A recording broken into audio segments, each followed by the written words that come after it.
Chapter 1, Ruby's Gift. It was a sunny day outside, so Ruby decided to take a walk to the beach again. Even though she had also been there yesterday, she hoped that her mother would not object. Ruby was not aware of any chores which still needed to be done. She walked tentatively past the dining room, into the kitchen and out the back door. "Ruby, where are you going?" her mother called from behind her. "Just taking a walk to the beach, Mom," Ruby replied. "Well, dear, just make sure you come back in time for preparing the dough for the pie crust." "I did not get a chance to get to it," her mother asked. "All right, Mom," Ruby called back. Ruby sang all the way to the beach. There was nobody else around, so she felt confident enough to sing really loud. As she neared the beach itself, Ruby spotted someone up ahead. It was Chris, her best friend and neighbor. "Hey Chris, why are you outside already? Don't you have homework?" Ruby called out. "I am done early with homework today, but our class has a practical assignment of collecting unusual seashells and plants today," Chris explained. "So where exactly have you looked so far?" Ruby asked, with a frown between her eyes. Chris was carrying a small bucket, so Ruby approached him and peered inside. "You have not made much progress," Ruby commented. "Well, do you know where I can find some exceptional shells?" Chris asked. He knew that Ruby always had a trick up her sleeve. She knew the beach better than he did because she lived closer to the ocean. "You're always at the beach," Chris added. "You might want to try way further up near the caves," Ruby suggested. She burrowed her right big toe into the sand and added as an afterthought, "Unless you want to dig really deep if you're going to search around here." "No, let's walk up towards the caves," Chris suggested. "Then you can tell me about your next music concert. Is it true that you were selected to go and compete in the next inter-school music contest?" Chris asked excitedly. "Where did you hear about that?" Ruby asked curiously. "School gossip. Where else?" Chris responded, with a self-satisfied grin on his face. Ruby shoved him in the side with her elbow. "Don't be silly," she chided. "You have to tell me or I won't help you search for shells." All right. Zureika and her friends were talking about it. I overheard." Chris relented. "So does she also sing?" he asked Ruby curiously. "No. She doesn't sing, but I heard that she models after school on some afternoons," Ruby commented as they neared the cave area. "I don't like talking about Zureika, because she and her friends are always full of drama. They do not mind their own business," Ruby remarked. "Zureika's mom died long ago, so now Zureika is being spoilt rotten by her dad," Ruby added. "That's sad." "Well, let's get to the caves then," Chris responded. The caves were a secret place to the two friends, but they knew that it was likely that a few other people also knew about them. "Do you see now?" Ruby yelled out in delight. "Few people come here. That's why there are so many gorgeous shells." With that, Ruby started to pick up as many colorful seashells as she could. "Chris, do you know that you have actually distracted me now? And I might get a call from my music teacher concerning the competition," Ruby stated suddenly after a few minutes. She got up and shook sand out of her waist-long auburn curls. "What's that?" "You were supposed to practice your singing, I suppose," Chris commented offhandedly, because he was very busy focusing on his own shell collecting. "I'm going over to sit and practice on that rock now," Ruby announced and marched off, in the direction of a high rock in the distance. Chris stared after her for a few seconds. "You're really serious about your music?" he called after her. Her hair was like a golden flame in the sun as she stalked off. After about an hour of vocal exercises, Ruby looked around her. It was getting late. Where was Chris? She spotted him quite a distance away. He has moved along very far while picking up shells. "Chris, it's getting late and the tide is coming in," Ruby screamed at the top of her lungs. "There's water coming up against this rock," she shouted again. "I'm not afraid to swim, but still, just come this side so you can give me a hand." Chris approached and waded in the tugging water, over to Ruby. He held out his hand to her, but as she reached out to him, she lost her footing and slipped. Chris grabbed her by the arm to steady her. The two friends then swam out towards the shore and landed up on the beach breathless. "Wow, that was close," Ruby giggled as she collapsed onto the sand. A thought hit her suddenly. "Oh, my mom is gonna kill me. I was supposed to be back in time to make chicken pie crust," she exclaimed with disappointment. "Don't worry, I'll help you quickly," Chris promised. The two adolescent friends grabbed their towels and bucket before they walked home at a brisk pace. "I think my mom already made the filling. At least I hope so," Ruby mumbled. Back at Ruby's home, the two friends burst into the kitchen and Ruby headed straight towards the fridge to get the butter. "Hey, you two. Did you wash your hands?" Ruby's mom called from the passage. At this, Chris and Ruby quickly rinsed their hands in the soap water, which stood in a basin in the laundry area. I didn't get to make the filling, Ruby. You guys should try and get that done quickly since you're arriving here so late, Ruby's mother ordered in a stern voice. Thanks for helping, Chris, Ruby's mother shouted again. Chris, you can make the filling because the instructions are on the sauce packet and you know where everything is, Ruby suggested. Oh well, you can be the pastry chef then. Whip up a masterpiece dough, madam, Chris joked as Ruby ran around the kitchen, searching for her ingredients. The two friends had the pie in the oven in less than 30 minutes, because they were used to making it. They then went outside because Ruby had to take Chris halfway home. The driveway was rather long and there was no gate in the fence which separated the two farms. I have to practice really hard and put all my emotions into my songs. If I don't do that, I will fall behind. That's what my music teacher said, Ruby commented as they walked with hurried steps. In other words, you should pretend to be singing for a movie soundtrack? Chris asked inquiringly. Well, something like that. Ruby was not sure about whether Chris understood what she was trying to say. Do you know that we will have a guest performer at the music contest? Ruby asked Chris as they hurried along. It was getting dark and Chris could hear his dad beginning to call him. His dad was not as strict as his mother though. I know, but do you know who it is? Chris asked. I should find out soon if I listen to the right gossip, Ruby teased. With that, she turned around because she realized that they have chatted so long that the pie could be burning in the oven. She shouldn't have walked all the way to the gate. Ruby! Her mother was calling in an upset tone. Ruby hoped that the pie did not get burnt. Goodbye, Chris, she called as she ran home quickly. At the same time, Chris' father was also calling loudly now. Would Chris get punished on her behalf? Ruby wondered anxiously. Ruby! Her mother was calling again from the kitchen door. Someone's on the phone for you. Ruby became anxious. Was it her music teacher? If so, was it to inform her that she was no longer participating in the music competition? Chapter 2, Encounters at the Well. Ruby and Chris came to the well again today because they want to discuss something from out of earshot. Ruby had called him there. They have been visiting the well, which was roughly at the center of the forest, since they were both 7 years old. What's so important and why does it have to be so top secret? Chris asked. He could not wait a minute longer than necessary. Chris, I think I'm the favorite for winning the spring music contest, Ruby declared. She held her breath for his response. Oh, where did you hear that? What makes you think so? Chris asked carefully. He tried to focus on the lovely colors of the forest today. He had arrived before Ruby and he had been enjoying the beautiful view of green trees and colorful birds for a while before she arrived. Well, last night my music teacher phoned me at home and asked me to dress up really glamorously for the competition, Ruby told Chris excitedly. She made it sound very important, Ruby said in a serious tone. Okay, now, what makes you think that she did not ask the other contestants to do the same? Chris asked contemplatively while he rubbed his chin. I asked around, silly. Ruby was impatient. You know how my instinct is always right, Ruby warned with a wagging forefinger. She then turned around to look down into the water of the well. Remember how often we used to throw our coins in here and make wishes? She reminded Chris. Yes, and then you became too busy with your music lessons and I became busy on the farm, Chris responded. Did any of your wishes come through for you? Ruby asked Chris in a very serious tone. I made a pact with myself that I would make them come true, Chris said. Oh, and how do you do that? Ruby was now very curious. Well, I will simply make sure that I do everything which I can to help my dream come true, and I don't do anything which would endanger my dreams, Chris replied with a sense of strong determination. Okay, now that's about exactly what I am doing about my dreams concerning my music success, Ruby said. There was a cold breeze coming up and it was getting late. We have to go home now before it gets dark, Ruby announced suddenly. So just remember, please don't let anyone know about what I said about my chances of winning, she said as they walked back in the direction of home. I wonder if anyone else has ever found out that we come here, Chris remarked. You mean after all these years? Ruby asked.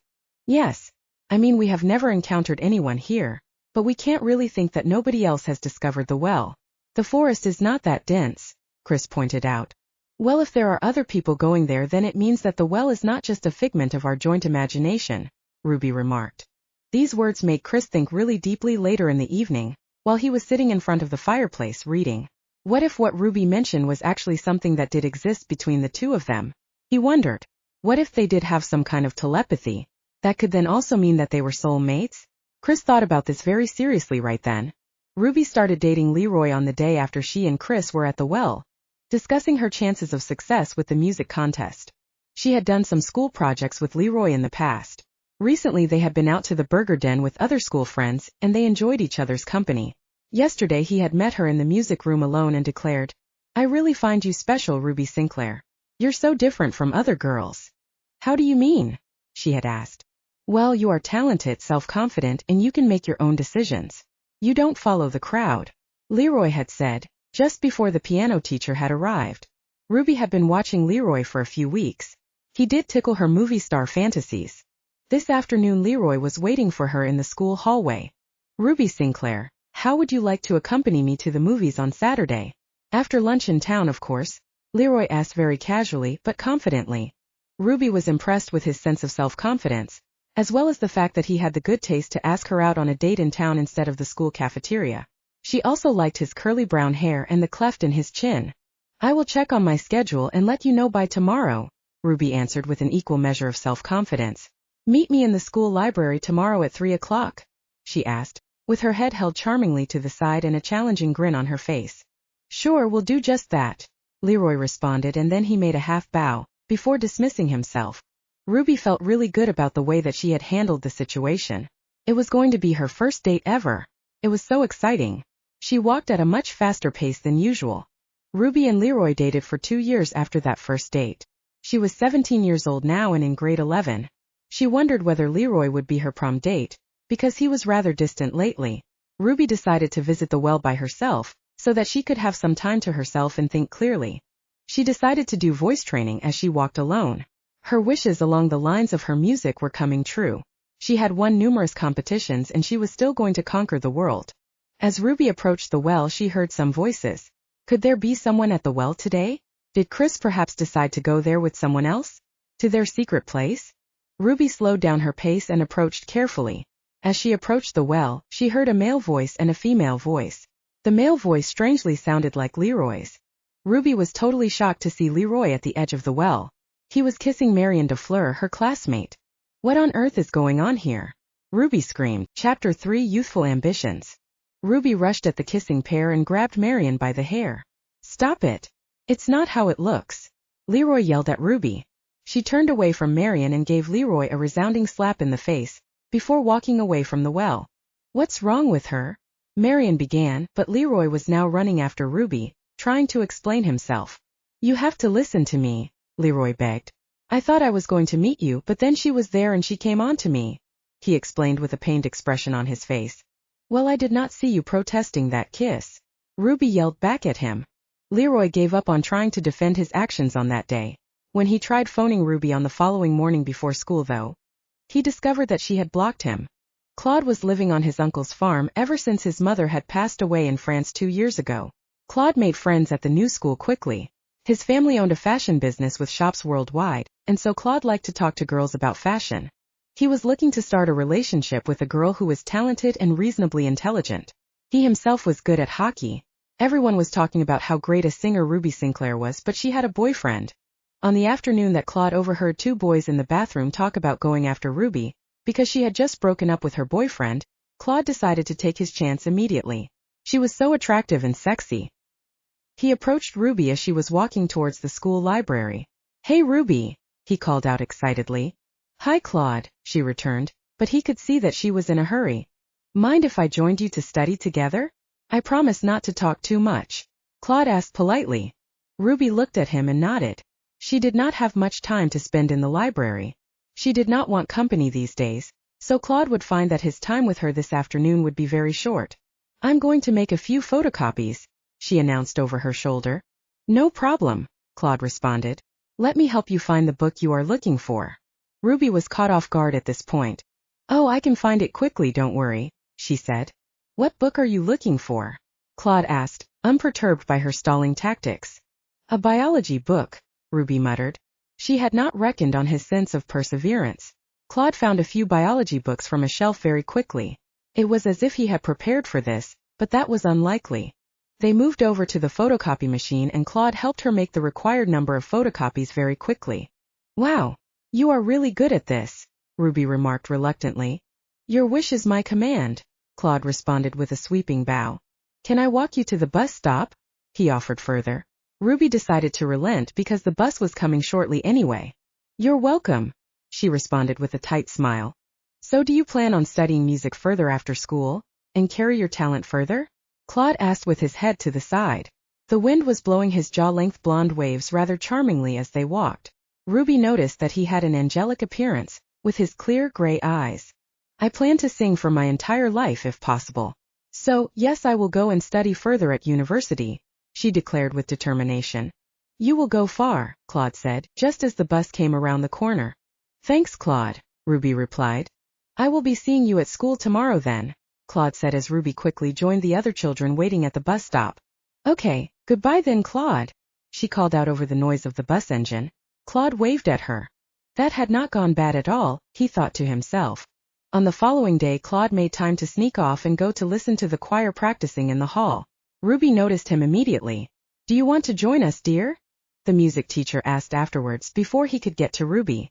I'm still just thinking about it, ma'am, he responded shyly. Well, let me know when you are ready, the music teacher said with a pat on his shoulder. Ruby, hold up, Claude called at Ruby, as she headed for her next class a few minutes later. He ran to catch up with her. Would you like to go to a French restaurant in the city next weekend? It's my birthday and my uncle said I could bring a friend along. It will only be immediate family. Please say you would come, Claude pleaded with a mock desperate expression on his face. I will have to ask my parents first since it's in the city, Ruby responded with a laugh. Claude was really funny. Ruby enjoyed meeting Claude's uncle and aunt. The restaurant was also really elegant. So you really are quite a talented singer, I hear, Claude's uncle remarked at the beginning of their meal. Ruby merely blushed at this. We sometimes have launches for new wines. It surely would be an honor to have you sing for us at such an event, he continued. Oh, thank you, Ruby responded with a smile in his direction. It would be my pleasure. Are you enjoying your meal? Claude asked Ruby after a while. It was mainly French cuisine. Oh, absolutely. I could get used to this, Ruby responded with a giggle. She wondered if the champagne was going to her head. After lunch, Ruby and Claude were allowed to go and watch an ice skating show, before going back home. Have you done much ice skating yourself? Ruby asked Claude, as they were both mesmerized with the beauty and skill of the champion skaters. In France, yes. Locally, I come here on isolated occasions only, Claude responded demurely. Ruby wondered why he was so modest. I myself would absolutely love to skate quite often, but I have my music to consider, she commented. I must say I admire your sense of discipline, Claude commented as he looked into Ruby's eyes. You don't mix with the girls at school a lot, I notice, Claude commented. Is it because of your music lessons? Or do you not like their company? Oh, one can get in trouble if one mixes with just anyone, Ruby responded. That's true, Claude agreed before carrying on. Do you know that Zurika Jones is a part-time model? He asked. They were now walking back to the car. Yes, I know, Ruby responded uncertainly. She wondered where this was going. Well, she came to model at our wine launch a few weeks ago and drank a bit too much, Claude continued. It turns out that she is jealous of you, he added. Jealous of me? Ruby replied in amazement. Zurika was quite attractive, with her long curly raven color hair and piercing hazel eyes. She threatened me with a knife when she realized that I was not interested in her, Claude commented as they both got into the car. I mentioned your name and your talent and that was just too much for her, Claude continued. She actually hid under my bed with a knife and surprised me, just after I had drifted off to sleep. Claude looked straight at Ruby when he said this. You mean she's actually dangerous? Ruby asked with concern. She felt unsafe and shocked. Yes, she is. Apparently she's on treatment now, but just watch out for her. She is definitely insecure and jealous of you, Claude concluded. Oh, a teacher once turned Zurika down at an audition, Ruby mentioned. But how come nobody knows about this attack? Ruby asked incredulously. My uncle and I agreed not to cause her the embarrassment, as long as she and her dad agreed that she would go for psychological treatment. So just take a look out for her at school, Claude advised. You never know what's next with someone like her. Ruby was shocked at this news. Is that why you took me out today? To warn me? She asked with concern. No, that just came up in my mind now. I really wanted to share this day with you, Ruby, Claude said with a sincere expression in his eyes. He then gave her a quick kiss on the lips, before his uncle and his wife returned. Ruby did not say no when Claude asked her out on another date. Ruby enjoyed talking to him about any subject under the sun. They laughed together a lot and walked on the beach holding hands. Chris had heard about Ruby's breakup with Leroy and really wanted her to be his prom date next year. Chris decided to phone her, but was surprised when a male voice, other than her father's, answered. Was Leroy then back in her life? Who's this? Chris barked. Chapter 4 Prom Dreams. Chris could not believe the audacity. Leroy was still in Ruby's life. Hello, this is Ruby's phone. May I ask who's speaking? The other person responded to Chris' question. What are you doing with Ruby's phone? Chris demanded. Hello, who is this? Ruby was on the phone now. Oh, hi Ruby, it's Chris. How are you? Chris responded calmly now. I'm alright, Chris. What's up? Ruby replied. She wondered why he did not come over to speak to her in person. Can we meet in the library tomorrow for homework? Chris asked. No problem, Chris. See you then. I will meet you there about 10 minutes after school comes out, Ruby suggested. She sounded quite natural to Chris. She was not in grieving mode. Yes, that will be all right, Chris responded. He felt that if Ruby was involved with Leroy again, it would be right to talk to her about it. He would not allow her to be involved with a cheater again. On Monday afternoon, Chris arrived at the library before Ruby. He had to be calm and in control. Hi again, Ruby said in greeting. It was the second time that they came across each other today, because they had walked to school together. Hi Ruby, Chris said softly. I wanted to ask you whether we could go to dinner in town, after youth meeting on Friday evening. Oh, that would be great, Chris, Ruby responded immediately. Oh cool, Chris replied. Another thing, are you and Leroy then back together? No way. I will never let him back into my life. He's not worth the trouble, Ruby said firmly. Then who answered your phone yesterday? Chris asked curiously. Oh, it was Claude who came over to visit, Ruby responded calmly. Chris did not understand why Claude would be visiting Ruby at home. It was a well-known fact that Claude had many girls as his friends, so perhaps there was no reason to worry about Claude too much, Chris told himself. Ruby had agreed to go out to dinner with him, so it was clear that she therefore did not have another boyfriend. On Friday night Ruby was dressed casually for youth meeting at church, so Chris realized that they would not be having a very formal dinner then. He had brought his father's car instead of the truck. Ruby chatted excitedly on their way to the restaurant, and it felt like old times. Do you remember I mentioned that Zoraika is a part-time model? Ruby asked at one point. I recall, yes, Chris responded. Well, according to Claude, she is a little bit unstable. You know, mentally or emotionally, Ruby said, pointing at her own head. Why would he say that? Chris asked, before turning into the parking area of the shopping complex where the restaurant was. Oh great. We're going for pizza, Ruby exclaimed. Well, Claude said that something weird happened with her when she was modeling for a wine launch at his family farm, Ruby continued. So didn't he say what happened? Chris asked. He said it was confidential, Ruby commented. She did not want to betray Claude's trust. This remark made Chris feel reassured, because he reckoned that Ruby and Claude could not be dating if Claude did not confide in her about crucial matters. Inside the restaurant, Chris pulled out Ruby's chair for her, and she wondered why he was acting so formally, when they were such old friends. Chris chose his moment to make his intentions known for when they were busy eating chocolate cake for dessert. Ruby, I wanted to ask you if we could go to prom together, because we've known each other all these years. It's sort of natural, don't you think? He asked and held his breath. Oh, Chris. How sweet, and yes, it is natural, Ruby responded with a sweet smile on her lips. But, you see, Claude and I have started dating, so I think he is going to expect to go with me, she explained. But thanks so much for thinking about me, Ruby said, and then she jumped up from her seat, ran around to Chris and gave him a smacking kiss on his cheek. Chris decided to remain calm and not to show his disappointment. He looked out the window. Oh look, it's beginning to snow again. Let's get home before a storm starts, he stated as he rose from his chair in an attitude of haste. Ruby felt happy about her evening. She was not aware of Chris suffering on the inside. Chris, that was great. Next time it's on me, she promised. When Chris arrived home, he sat in front of the fireplace, instead of watching television as usual. Your favorite show is on, his mother commented. Aren't you going to watch? She asked. She knew her son well enough to realize that something about him was different. Oh, I'm just tired tonight, Mom. I'm wondering what I will wear for prom. That's all, he explained. Oh, already thinking about prom? Well, don't worry. Just find something you like on the internet and I promise to make it on my sewing machine, his mother promised with a pat on his knee. The following afternoon Chris was in the woods. He wondered why the colors of nature were not as charming as usual. He walked to the well and wondered why his wish of taking Ruby to prom as his date was not being answered. As he turned around to leave, Chris saw someone in the distance. It was beginning to get dark, so he was not sure if the person was watching him. Chris decided to just leave and go straight home anyway. Claude was happy with dating Ruby. She was exciting company, because she spoke about interesting and exciting aspects of life. So, are you going to sing until you retire one day? Or is there something else which you would also like to do? He asked one afternoon. They were in their final school year by then. I will always sing, and if I don't sing I will teach music, Ruby replied. So you know exactly what you want to do, Claude stated. Great. You seem to know your own mind and you're really talented. So you must have a dress picked out for prom already. Ruby nodded enthusiastically. I do assume we are going together, right? Claude said, as he looked into Ruby's eyes with a smile. Well, so you do not plan to go with someone else like your cousin? She joked.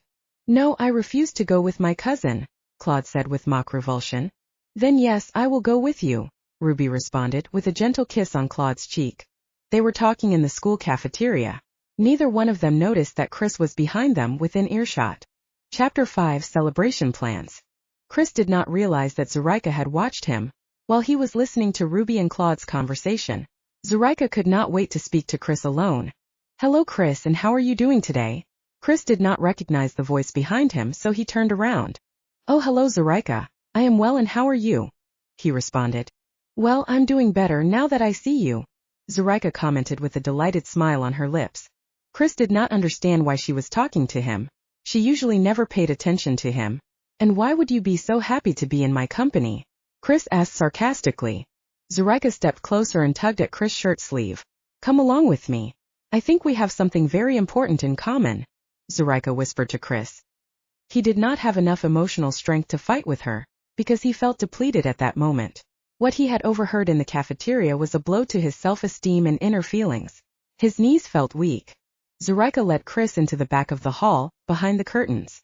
He wondered what people would think about this if they saw them. What's the problem, Zureika? Chris said with slight irritation in his voice. He had already heard that she was not mentally sound. Patience, just be patient, she said with her finger on Chris' lips.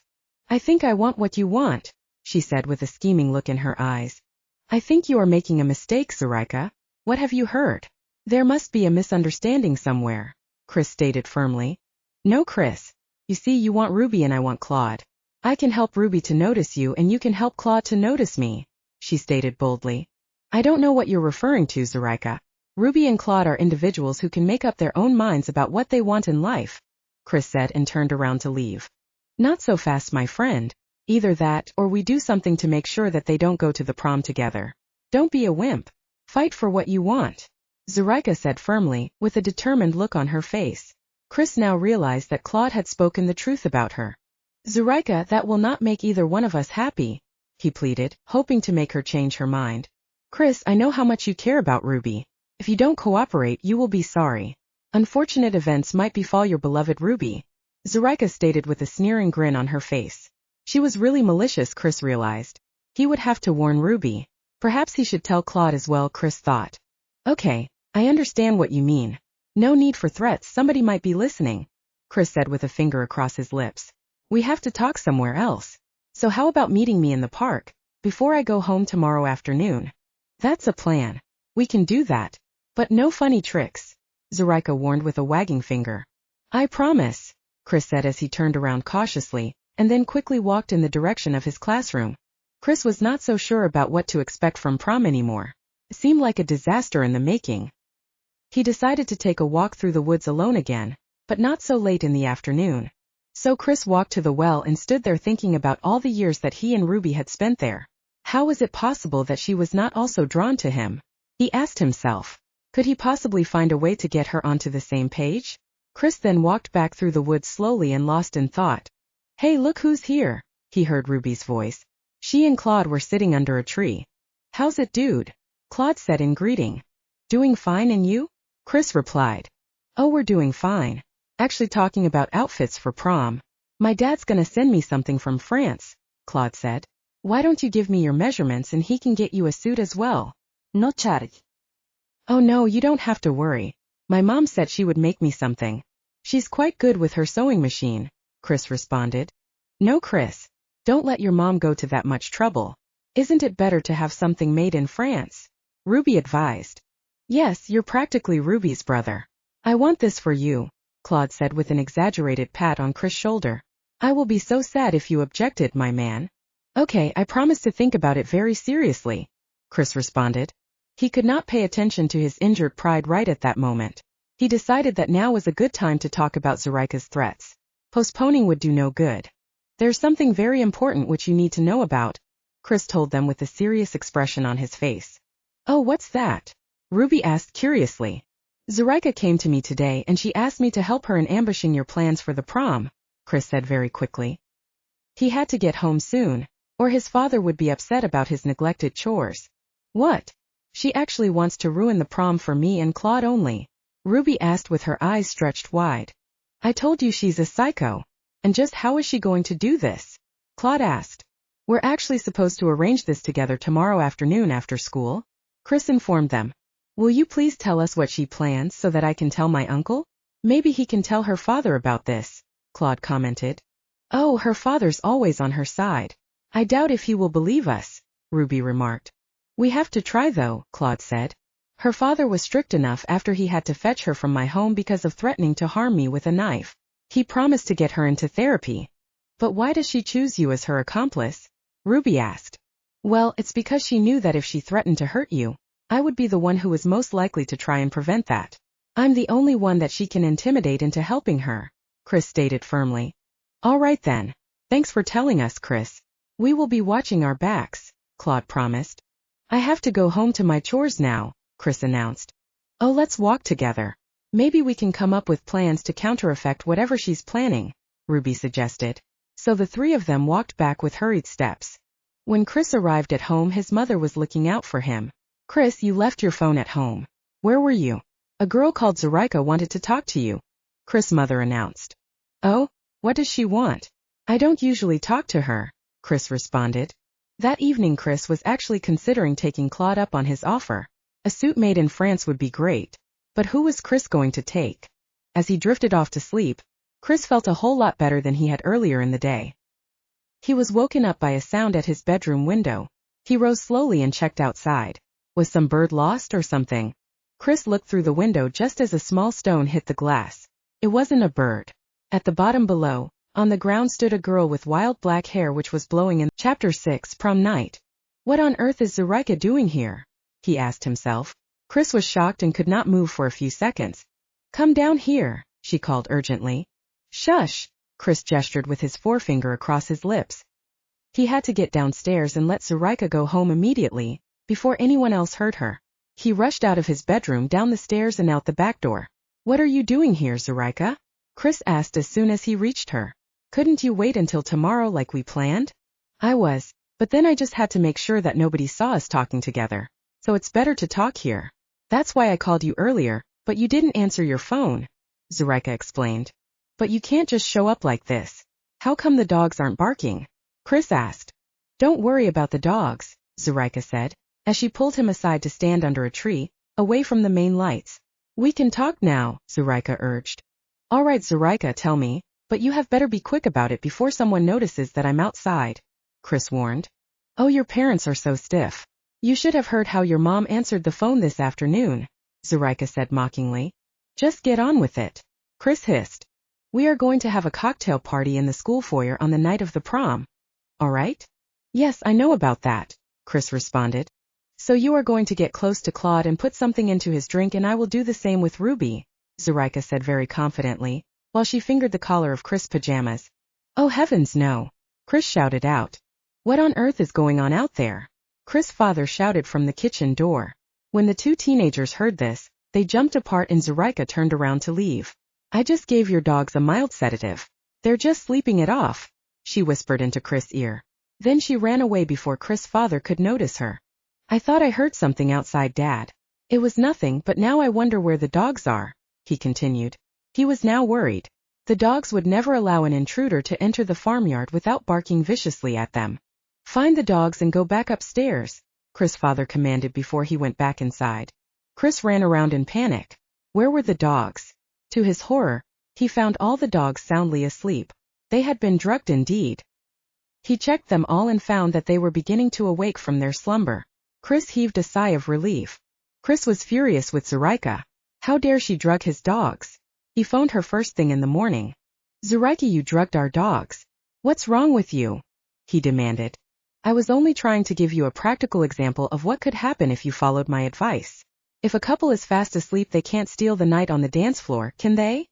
She asked in a completely natural tone of voice. You think that kind of behavior is normal, don't you? Chris asked. Please keep your advice to yourself and stay away from my friends, Chris yelled before he cut the call. He did not answer when Zoraika called back. Hello, Chris. How are you this morning? Chris did not have to turn around to see who was behind him. He knew her voice well by now, so he just continued to walk on towards his classroom. Remember, I am good at what I do. So look out for those you love and call friends, Zoraika said in a mocking tone of voice. Get off my back, Chris whispered into Zoraika's ear. He then marched on with determined, firm steps. Zoraika could not keep up with him. Chris remembered how happy Leischen, the German exchange student, was when he had invited her to a church musical one day. Ruby was dating Leroy at that point, so Chris decided to find out whether Leischen already had a date for the prom. He had an idea. Hi Leischen, how are you? Chris asked. He had decided to start out TBY asking Leischen to help him learn to speak German. He still had her phone number and that is why he phoned her. There was not much time to waste. I'm okay, Chris. Nice to hear from you, she responded. I have a big favor to ask, Chris continued. Could you please teach me German? Oh, I would be delighted, Leischen responded. When can we meet? Outside the school library, just after school tomorrow? Chris suggested.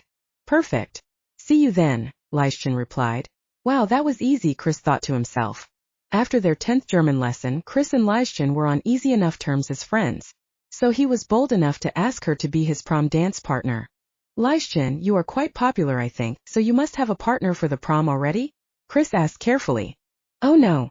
What makes you say that I'm popular? Leischen laughed. No, I don't mean it in the wrong way, of course, Chris mentioned quickly.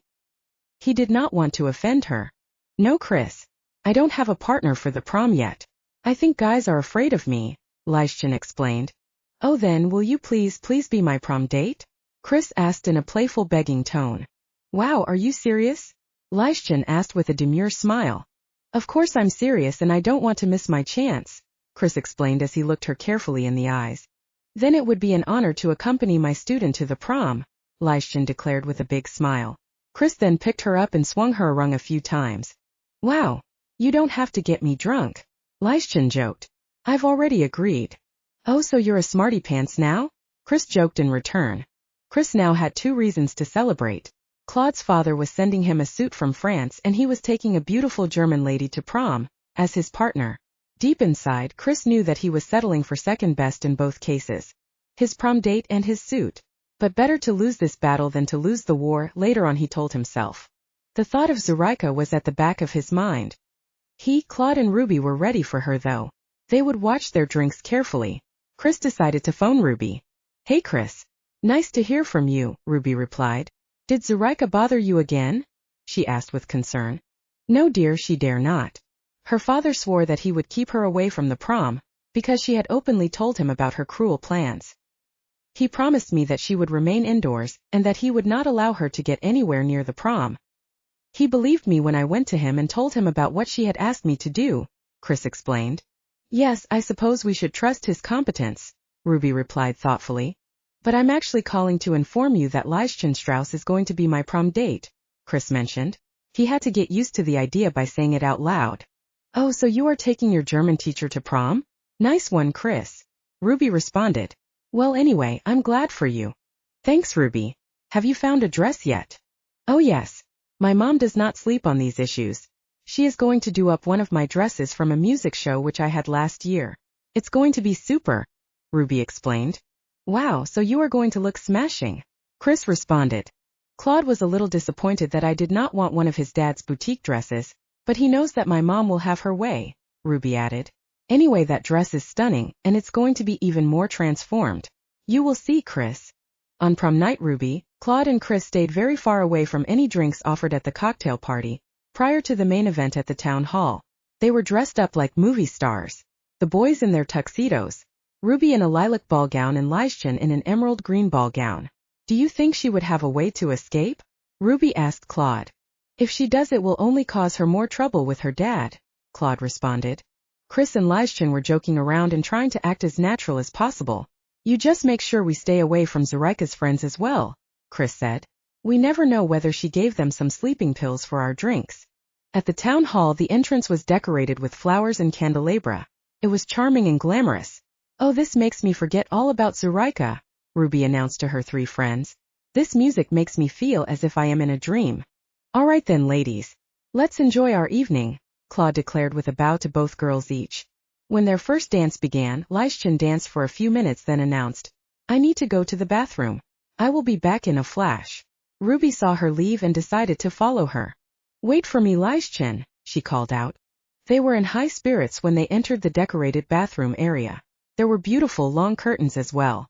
Let me touch up my lipstick, Ruby, Lyshchan said. I knew you would come to the bathroom at some point, my dears. The 2 girls looked around to see who was talking. Zoraika stepped out from behind the curtains with a gun in her hands.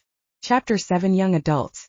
Both girls were shocked and Lyshchan let out a scream of terror at the sight of Zoraika with the gun in her hand.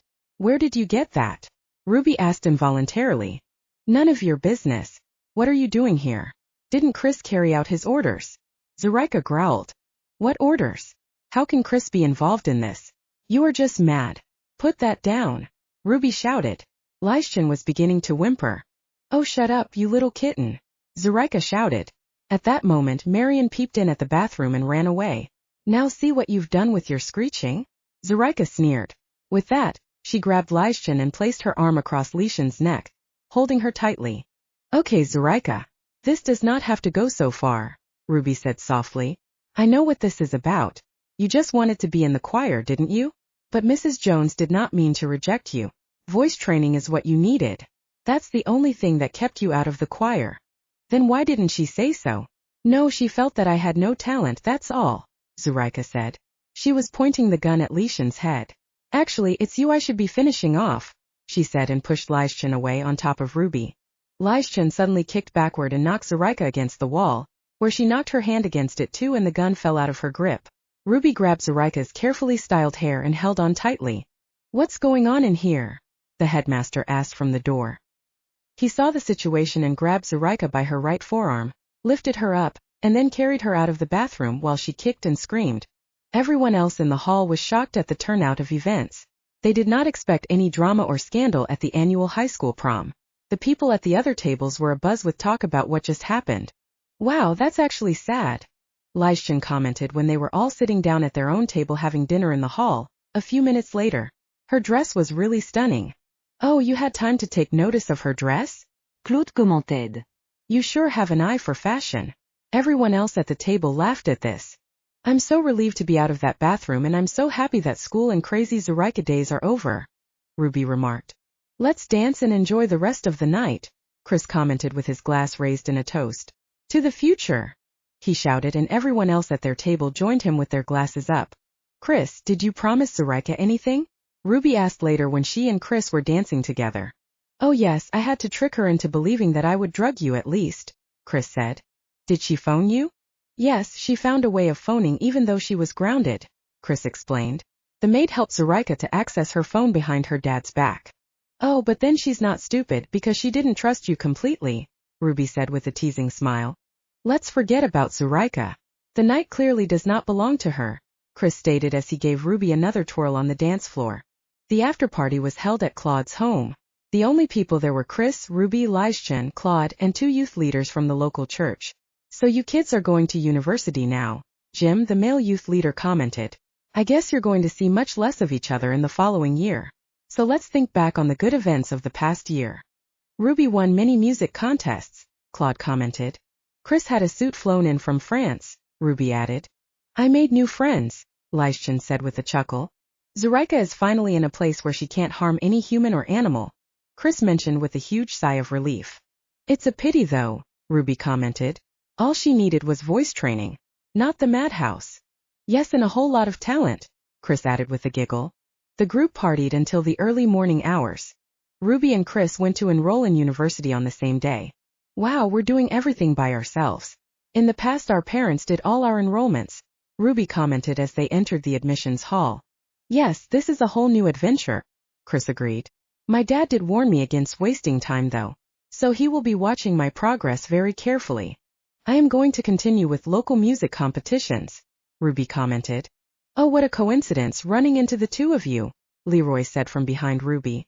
Oh, hi Leroy, Ruby greeted him in a sarcastic tone. What are you enrolling for after all? Is it still gonna be drama? Sure. I'm going to Hollywood, people.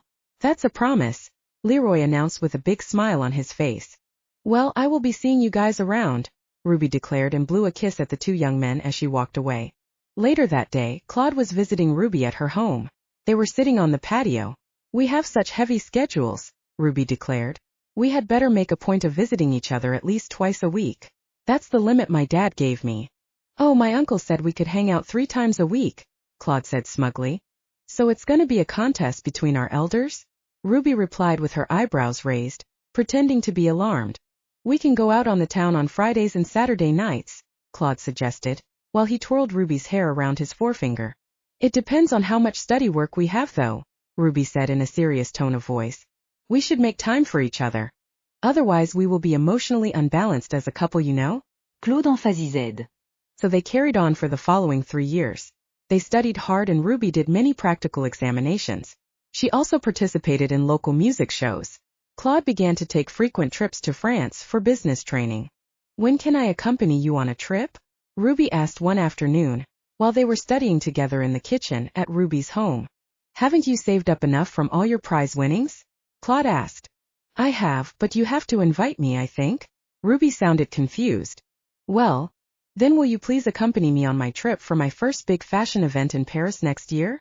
Claude said, whilst looking into her eyes with a more serious expression. Okay, now we're talking. I might actually be going on a music trip there myself, Ruby announced. I was singing in Toronto one evening, and someone in the audience was a talent scout. He contacted me after the show and arranged an interview with me. That's when they offered me my first professional career contract. They are a classical band and so I just could not miss out on the chance of a lifetime, Ruby explained. Are you only telling me about this now? Claude asked. I thought we were keeping each other updated about everything we did. Oh, are you serious now? Claude, you're up and down to France with your trips, so when do I get a chance to update you on anything? I thought we had phones for that kind of thing, Claude mumbled. Claude, I have as much to do as you, Ruby complained. Ruby, I think your head is in the clouds with all your music success, Claude declared. Well, Claude. Do I detect a hint of resentment? Ruby laughed. Okay, I see our relationship is a bit of a joke to you, Claude commented in a hurt tone of voice. Oh, sorry. Am I interrupting? Chris asked from the kitchen door. Claude wondered how much Chris had heard. Chris smiled at both his friends and sat down at the table. How are your exams going, people? He asked with a smile in their direction. Claude, Leroy, Chris, Lijchen, and Ruby were at the same university because they were each in their own way emotionally attached to their village. The university was close by. Exams are great so far, Ruby responded in a quiet tone of voice. She was feeling uncomfortable with both her friends for the first time since they had all met. Mine is going okay, Claude said with a smile. Ruby wondered how he was really feeling. I think I'm the only one here who is not going to France next year, Chris commented. Claude looked at Ruby curiously. He wondered if he imagined a smug grin on Chris' face. Chris, did you know that Ruby was going to France next year? He asked curiously. Chris and Ruby exchanged guilty. Chapter 8. Ruby Rises. Claude was not happy with what he had just witnessed. He felt like an outsider. He always knew that Chris played the role of protective brother where Ruby was concerned, but recently Claude had an interesting talk with Leroy. I don't want to interfere, Leroy had said one afternoon when he and Claude met in the university cafeteria. I just think that you should not be so trusting with Chris. That's if you are serious about Ruby, he had continued. I don't understand, Claude had responded. Well, I do have a strong feeling that Chris is waiting for an opportunity to move in on Ruby and snatch her up for himself, Leroy had explained. Well, if that's the case then I will keep a close watch on both of them, Claude had declared. Privately he thought that Leroy might just still be a little bit sore after losing Ruby, especially since she was doing so well in her career lately. She was now performing with famous people. Then I would suggest that you spend less time traveling to France on your own, Leroy had advised. This afternoon Claude wondered whether Leroy perhaps knew about something which he, Claude, was not aware of. Guys, I have to wash my hair and get it styled for tomorrow morning's television interview, Ruby announced. So she was changing the subject, Claude thought. That could only be because she had something to hide. All right then. I have to go and work on my interview with the CEO of a textile company, Claude responded. Chris felt uncomfortable because he did not usually make announcements or appointments when he visited Ruby's home. Oh, is my apple tart about ready to come out of the oven? Ruby's mother asked as she marched into the kitchen. Claude, are you leaving already? I thought you were going to wait for the tart. Ruby's mother asked in dismay. I just remembered that I have something urgent to go and do at home, Mrs. Sinclair, Claude responded in a soft tone of voice. Ruby and Chris both walked Claude out to his car. Once there, Ruby kissed him on the lips quickly, in an attempt to put his mind at ease. She needed him to know that she really did love him. Chris remained a few steps behind them. See you again soon, Claude. He waved and turned around to head back to the kitchen. So he could not even leave them to spend a few moments alone, Claude thought angrily as he drove away. That could only be because he was guarding his territory. Of course I did not want you to carry on with a subject which could lead to an argument between you and Chris, Ruby explained to Claude when he called her later. It would have been so embarrassing for him, because you know he never had romantic ideas about myself and him, Ruby continued. Okay, maybe that's how you see it, but how can he still not have a real girlfriend? Claude protested. It's also not great for him to hang around you when I'm not around. Claude, that's hardly fair because you knew that Chris and I were always just friends for practically our whole lives, Ruby pointed out. Well, can't you have a girl for a friend now that you have a boyfriend? Claude asked. I don't know where all this jealousy is coming from all of a sudden, Claude, Ruby responded. Perhaps we should spend some time apart and sort ourselves out, she announced. Oh, is that what all this has been leading up to? Claude asked. Did you guys set me up? Now that's just paranoid, Claude. You know how I feel about you, but this is all getting too emotional for me. I need to focus on my music, she declared in a teary voice. All right then. Take all the time and space you need, Claude said angrily. Your music comes first, after all. Claude then cut the call, before Ruby could say anything else. Ruby threw herself onto her bed and cried her heart out. Why was Claude so angry and bitter? She could not handle hostility of any kind. This felt worse than what Zoraika had done because it really hurt. Claude did not return Ruby's calls until she gave up on trying to soothe his feelings. He would soon get over his injured feelings and insecurities, she thought. Meanwhile, she would focus on her studies and her practical examinations. Chris knew that he was the only one who could bring Ruby and Claude back together, but did he really want that? He asked himself. Was this not perhaps the answer to his prayers and his wishes coming true? I hear Ruby and Claude are no longer an item? Leroy had crept up behind Chris in the university library one afternoon and surprised him. How do you know about it if it's not even a confirmed fact? Chris asked irritably. He still had not gotten over the fact that Leroy had cheated on Ruby. It's hard to keep something like that a secret, Leroy continued. Now is that any of your business? Chris asked. He turned to face Leroy squarely. Leroy lifted his hands in playful surrender. I only thought I was helping, he laughed. Now what is that supposed to mean? Chris asked with an interested expression on his face. Come on, Chris. Everyone knows that while you play the role of protective brother, you are actually burning inside to hold Ruby in your arms passionately, Leroy stated with a sneering grin on his face. Chris drew back his elbow and punched Leroy firmly in the jaw. Leroy landed on his back, knocking a few books off the shelves. Out! Get out, the both of you! The security guard shouted. You will not be allowed back in here for the following 6 weeks, he declared as he took down their names before letting them go. Ruby was very embarrassed by this episode, because other students were gossiping about her in the hallways of the university. It lasted for about 2 weeks. Ruby then ran into Marion one afternoon, when Ruby was in town shopping. Hey there, Ruby, Marion greeted. So, I hear you are doing well career-wise but not with men? Ruby had ignored her and walked on. Girls lately were just full jealousy, Ruby thought to herself. It annoyed her so much that she decided to focus on her studies only and keep to herself until she graduated. It was a cold day when Ruby landed at the airport. She had come to France all by herself after all. Claude had finally phoned her after he heard about her trip. Are you really going alone? Without me? He had asked. Yes, Claude. I think it's better that I found my own feet now, Ruby had explained. I did not mean for you to go alone, Ruby. I really want us to go together, Claude had continued. I was thinking that, with everything going on in our respective careers, that we should explore on our own a bit and see how we felt afterward, Ruby said gently. Let's see how we really feel about each other. Perhaps we would be better off as friends for now. All right, Ruby. I respect that. Go and try out your wings, but I will always be there if you need me, Claude promised. I'm glad to hear that, Claude, Ruby declared. Take care and enjoy your fashion shows. I will look out for them. Promise me that you will take care of yourself, Claude asked. I promise, Claude, Ruby responded. Paris was more beautiful than she had expected. Her temporary hotel room was warm, but also elegant. The view from the room was stunning. She was going to sing with a band of classical musicians for a year, and share an apartment with a female member of the band. Then she could return home or further her career elsewhere. On her second night there, her phone rang. Who could it be? Ruby wondered. Hello, Ruby. Do you mind coming down to meet me in the foyer? It was Leroy's voice. She could not believe it. Had he actually decided that he could follow her to Paris? Chapter 9, Ruby in France. Leroy of all people! Ruby exclaimed to the empty room. She grabbed her coat from the armchair in the bedroom and rushed down the stairs. She did not even have patience to take the elevator. When she spotted Leroy waiting patiently in the foyer, Ruby could not believe that it was actually him. She had hoped that it was her imagination. Wow! You're looking better than ever, Ruby girl! Leroy exclaimed the moment he laid eyes on her. He was very elegantly dressed in a black patent leather suit. Ruby grabbed him by the arm and marched him out the door.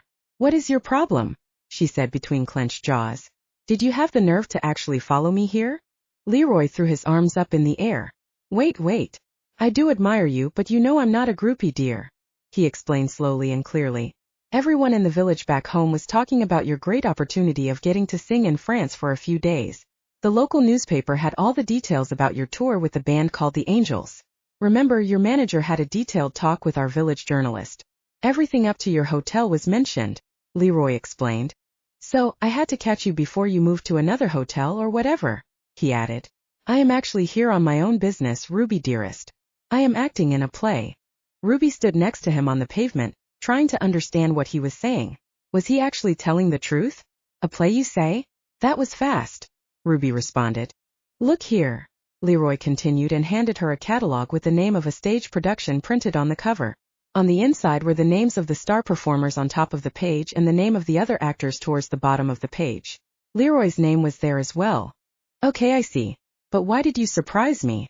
You could have said something back home or at least called, Ruby commented. Oh, come now. Isn't a surprise much better? Leroy asked with a perfectly reasonable expression on his face. Ruby had to admit to herself that he was right. It was just the last thing she had expected. All right. I guess congratulations are in order, Ruby said with a shy smile. Leroy bowed low in acceptance. But I can't promise that I will attend one of your shows. My manager has a strict itinerary of all our activities, so we cannot just go out on our own, she explained. No pressure. I just wanted to surprise you and let you know that I was also here, Leroy said, before he gave Ruby a pat on the shoulder and turned around to go the opposite way. We also have a heavy schedule, but I guess I'll see you around, he said before he gave her a light kiss on the cheek and rushed on to join a group of friends who were apparently waiting for him. Back in her hotel room, Ruby felt slightly embarrassed about overreacting to Leroy's brief visit. She could have handled it with more dignity. Unless of course Leroy had set her up to embarrass herself. Then he had been really good at it. Ruby said out loud and laughed at herself. Ruby was teamed up with the other female member of the band of classical musicians. Giselle was assigned to make Ruby ease into the process of singing professionally. Her room was next to Ruby's. Don't worry. I will show you around town and we can have a lot of fun, Giselle had promised Ruby upon meeting her. In a week's time, the two young ladies would be sharing a flat. They would be living there for the remainder of Ruby's contract. Are we going to cook when we share a flat? Or is fast food a safe choice of food here? Ruby asked Giselle on her third day in Paris. I think we don't exactly have a choice. Our schedule is very busy, Giselle responded. Do you like cooking? She asked Ruby with raised eyebrows and a bright smile. No, I just assumed that we would be cooking, but as you say, we need proper time to rest. On their fifth day in Paris, it was the Angels' first night performing at an intimate theater in Paris, where they would be performing for a month, with Ruby as their newest member. Thereafter they would perform at other venues around France. Ruby, are you all right and ready for your first performance? Grant, the male lead singer, had asked. when he noticed her pacing up and down. Oh, it's a new kind of crowd, so I'm charging myself up for them. Ruby tried to explain. Sing a happy tune to yourself first to calm your nerves, Grant had suggested. Then on stage sing for yourself mainly. Nobody can intimidate you then. Yes, try that, Louis the band manager agreed. He was accompanying them for the entire tour. Thanks, I will try that now, Ruby promised. She decided to do this in the bathroom all by herself. Once there, she was just about to sing, when she decided that she could make up her own route towards relaxing. I will imagine a happy scene instead, she told herself out loud. Oh, was someone suggesting the opposite? Someone said from behind a closed door. Ruby suddenly had a flashback of when Zureika had surprised her and Leischen in the bathroom at the prom. Who's that? She asked shakily. Chapter 10 New Avenues. Giselle stepped out of one of the cubicles. Ruby heaved a sigh of relief. Are you okay? Giselle asked with concern. You look peaky. Why don't you have a sip of brandy? There's always some in the dressing room. Ruby pulled herself together very quickly. I will pass on that. I'll be okay now, she said firmly, before returning to the dressing room. The audience was full of strangers, but here and there Ruby saw people who in a way resembled some folks back in her village. This made her feel at home with the crowd. So she imagined herself back at home on the beach, singing to the waves of the ocean. The group sang in various cities for months on end, but Paris was their home base. During the 9th month of her stay in France, Ruby met with a group of singers who were singing at a fashion launch in Paris. She was invited there as a guest by Maxim, the manager of the group, because he had been attending shows at the theater. He attended the Angels shows also. He was an avid scout for new talent. He had also done research on the group, so he knew something of Ruby's background. He loved her voice because it was so different from what one heard on the music scene every day, so he invited only her to the event. Maxim and the other members of his band joined Ruby at the end of the show. Maxim introduced her to the others. They were warm and friendly towards her, and she felt at home with them immediately. They joked around a lot, but Ruby did not feel uncomfortable. An hour later, Ruby was reasonably tired and she also urgently needed to go back to the apartment and check on Giselle, who was not feeling well. Good night everyone and thanks for everything, Ruby said. It was only an honor to have you, Maxim responded. Listen, would you like to sing happy birthday for us tomorrow at an important birthday party? Maxim asked. It will be on a ship which is docked in the harbor. That sounds exciting, but whose birthday is it? Ruby asked curiously. I don't think you would know him, Maxim responded. But speak to your manager and ask him to allow you the opportunity, he asked. So Ruby received the opportunity of singing happy birthday to a successful businessman whose schedule was so busy that he did not have the opportunity to celebrate his birthday with family and friends. They all lived in another country and he was often traveling. So he mostly celebrated his birthday with his colleagues and business partners who were in the area. Louis agreed for Ruby to sing a short solo at the birthday party, but she had to be accompanied by Grant, the male lead singer of their band, so that she would not be the only member of their band there. She would need some familiar company. At the event itself, Ruby saw many glamorous-looking people. They seemed to be out of her league. Maxim soon came over to chat with her and Grant. How do you enjoy everything so far? He asked. It is really the first time that I attend such a lavish event, Ruby commented. Then it was time for her to sing. The happy birthday song lasted for only 3 minutes, but the party guests were very charmed by Ruby's rendition of the song. Afterwards Ruby and Grant were joined by the other band members. They all enjoyed the large variety of food and drinks. They chatted until Ruby felt sleepy. She discreetly suggested to Grant that it was time to leave. Grant rose and announced, We had a wonderful time tonight, but I'm afraid it's time to leave. We have to be up early. Thanks for the party and the company. Ruby was happy that Grant was so firm, yet courteous. Good night everyone, she said before Grant called a taxi. They left the ship feeling really elated. So how did it go? Giselle asked with great curiosity when Ruby returned. She was waiting up for Ruby. Oh, you're really inquisitive, Ruby said with a happy smile. I didn't even get close to the birthday boy. But it must have been super grand, Giselle insisted. It was on a big ship which was docked on the harbor. Very luxurious but not in my league, Ruby declared. Oh, I wish I was there. I would have gotten really close to the rich birthday guy, Giselle teased. The following afternoon, Giselle and Ruby were rehearsing backstage in the theater, when Ruby's phone rang. She wasn't sure about interrupting their practice session. Pick it up, Ruby. You don't know who it can be, Giselle urged. Hello Ruby, it's Maxim. How are you doing today? Ruby was surprised to receive another call from Maxim. I'm well, and yourself? She responded. I'm well, thanks. How would you like to go on a luxury cruise around the world? Maxim asked straight away. Ruby did not understand what he was trying to say. I don't understand. Can you elaborate, please? Won't you come and join the band and myself for lunch tomorrow before we leave for Italy? I have something exciting to discuss with you, Maxim said. I will check with my manager and get back to you. Thanks for the invitation, Ruby said in response. Thank you, Ruby, Maxim responded before he hung up. Ruby wondered what all this was about. Was Maxim offering her a holiday? She approached her manager just before they went home. I have an invitation to have lunch with the band which was performing at the fashion launch yesterday, Ruby announced. Oh, you can decide for yourself whether you want to go. We don't have anything planned for that time, Lewis said in response. Is there a specific reason for the lunch offer though? He inquired. Ruby was not so sure about how she should respond. I think they just want to thank me for singing yesterday. Well, go and enjoy yourself. Just be careful that nobody exploits you and don't go anywhere else afterwards. Otherwise you will be late for afternoon practice. Ruby was nervous and excited at the same time. What was the call about? You seem different after taking it, Giselle asked when they were back in their apartment. These people from the other band want me to go to lunch with them tomorrow, Ruby replied. So are you going? I bet they want to offer you a place in their band. Being sick caused me to be unable to go with you and meet them yesterday. So now they can't invite me as well, Giselle said with a sigh. The story of my life. Always getting sick at the wrong time. But don't worry, we will get another chance to be on the same project, I'm sure.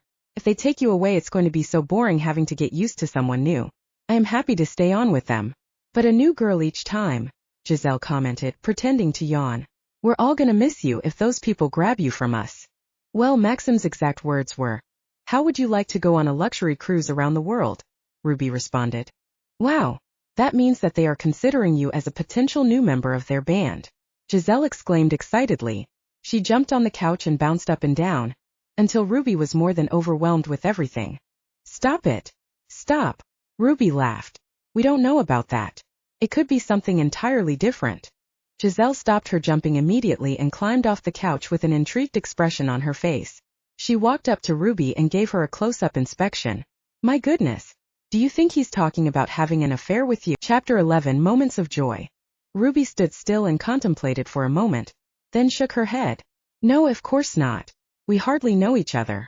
My word. Your imagination is legendary, she exclaimed. Anyway, he's not my type, she added in a sober tone. By the way, do you have a love interest lately? Giselle inquired as she inspected her fingernails. I do not have a present love interest, my dear, but what do you think about this?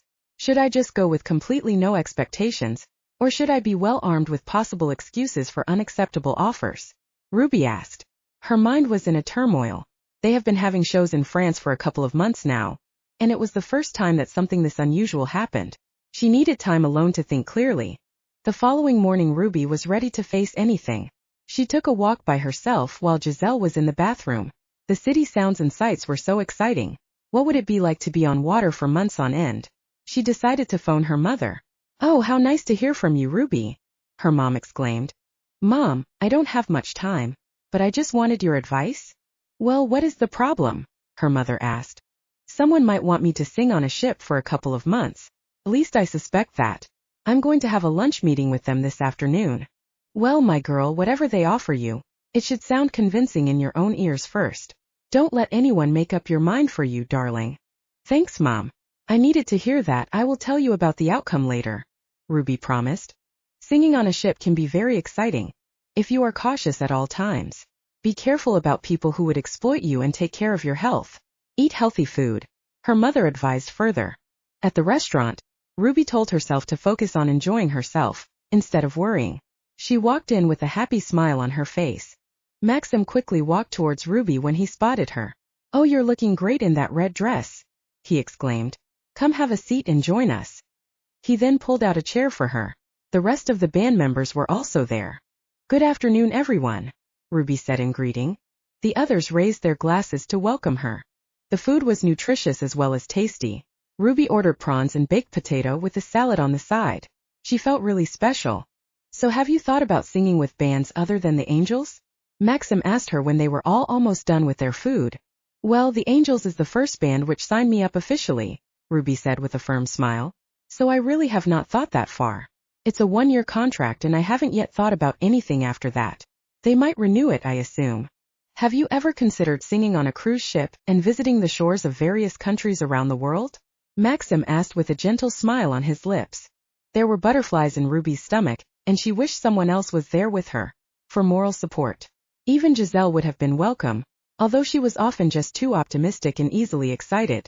No, I honestly have to say that the thought has never crossed my mind before, Ruby answered demurely. Are you making me an offer? She asked in disbelief. Yes, we would love you to join our band, Ruby, Maxim said with a broad smile. Wow, I don't know what to say. Are you guys going to perform on a ship? Ruby asked. Might we be excused for a few minutes because we need to look around the shopping center for new clothes? A male member of the band asked Maxim. Yes, do that, but don't be too long, Maxim responded. Ruby was left behind to speak to Maxim alone. As a matter of fact, we are going to perform on a luxury cruise ship. 6 nights a week.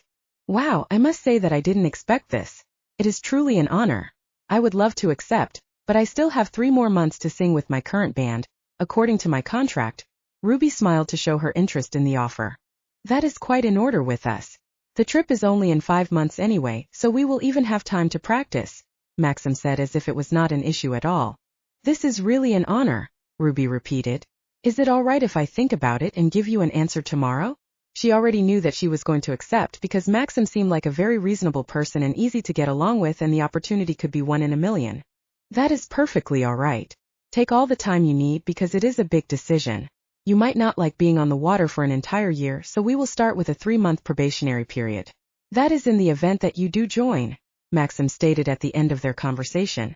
Ruby was very excited when she saw Giselle again. You were right, girlfriend, they did ask me to join them, Ruby said to Giselle in the dressing room later that afternoon. They were getting ready for band practice. You go, girl. Giselle gave Ruby a high five. Did you remember about me though? Oh, I'm sorry, but they have never met you. Why don't you accompany me when I go to see them again? Ruby suggested. For sure, Giselle asked. Of course, Ruby responded. When are you going to tell Louis and the others? Giselle asked in a more serious tone of voice. She really had hoped that Ruby would have invited her along to meet the people, even for just 5 minutes. She only wanted an introduction. I will tell Louis after tonight's show, because I have already decided to phone Maxim tomorrow and tell him that I accept his offer, Ruby answered. I have thought about it long and hard. It would be the opportunity of a lifetime, and I don't want to live with regrets. So I suppose they will not want another female singer there? Giselle asked. We will go to meet them together next time and I will introduce you to Maxim, Ruby promised. On the day that the ship left the shore, 3 months later, Ruby felt sad about having to leave the city. She had also grown so attached to the members of the Angels that she felt like crying when they embraced for the last time. The ship sailed out slowly from Calais and everything began to move into the background. Giselle had helped Ruby pack and had come with to see her off as well. Ruby watched Giselle grow smaller in the distance, as she stood there on the shore, waving in the distance. The best way to stop thinking about the past is to embrace the future, a male voice said behind her.